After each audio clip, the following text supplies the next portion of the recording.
ang impyerno gibuhat ba para sa mga tao? Before ko tubagon mga higala, ibabaw mo sa Bible na mas daghan ang gipasulti about sa impyerno kaysa sa heaven. Ang pasabutan mga higala, giwarningan ta sa Ginoo. Dili siya ganahan itambog ta sa kalayo o eternal supper. Ang eternal supper mga higala, mag-antos ka sa walay kahumanan. So balik ko lang pangutan ng mga higala, ang impyerno gibuhat ba para sa mga tao? Ang tubaga na dili para sa mga tao. Atong basahon sa Matthew chapter 25 verse 41.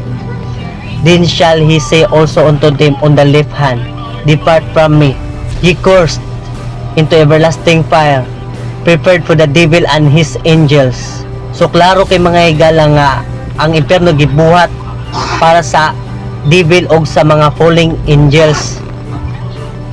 So kung netaw maagto dito mga higala, choice na ni mga higala. Di ba kailam ta ni Adan og iba mga higala? Atong basahon sa Genesis chapter 2 verse 17. But of the tree of the knowledge of good and evil thou shalt not eat of it, for the day that thou eatest thereof thou shalt surely die.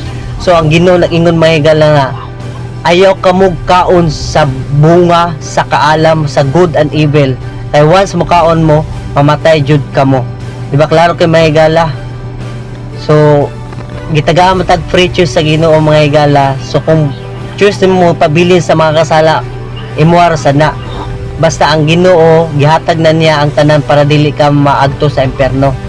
Tungod sa dakong gugma niya para sa tuwa, iyang mismong anak gihatag para sa tuwa para lang maluwas kita.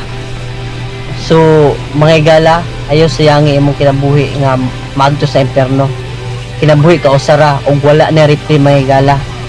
Kung dili pa iwit ang tanan mga higala, please accept Lord Jesus Christ as a Lord and Savior.